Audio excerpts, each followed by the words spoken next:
रूस ने जारी किया है वॉर में यूक्रेन के नुकसान का आंकड़ा।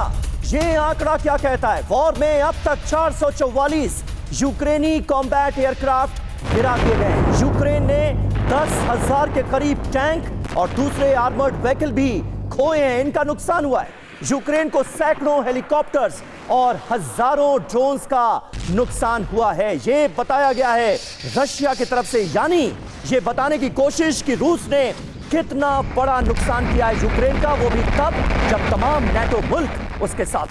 बिल्कुल समीर, और देखिए भले रशिया देखिए यूक्रेन की तरफ से भले कहा जा रहा था कि नेटो की तरफ से तमाम जो मदद मिली इससे मेजर काउंटर ऑफेंसिव किया जाएगा, लेकिन अभी तक की जो रियलिटी निकलकर सामने आ रही है उसमें यही निकलकर आ रहा है कि अभी भी बड़ा नुकसान अगर किसी को वॉर फील्ड में उठाना पड़ रहा है तो वो है यूक्रेन। अब जो रशिया की तरफ से दावा किया जा रहा है, इस दावे में क्या क्या बातें सच्चाई समझने की कोशिश करते हैं।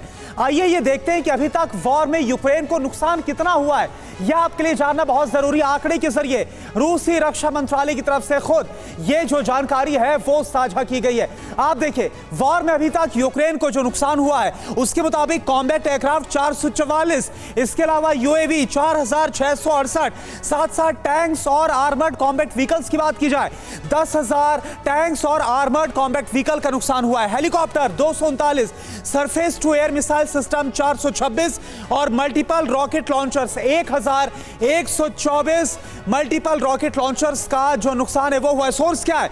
Russian defence ministry.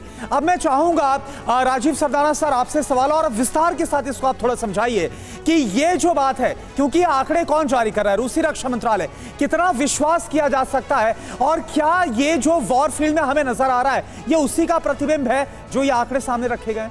देखिए, जो रशियन रक्षा मंत्रालय के आंकड़े दिए गए हैं वो उसमें उसके ऊपर कोई भी संदेह नहीं कर सकता, क्योंकि रशिया को इंफॉर्मेशन वॉरफेयर और बाकी चीज़ों की ज़रूरत नहीं है।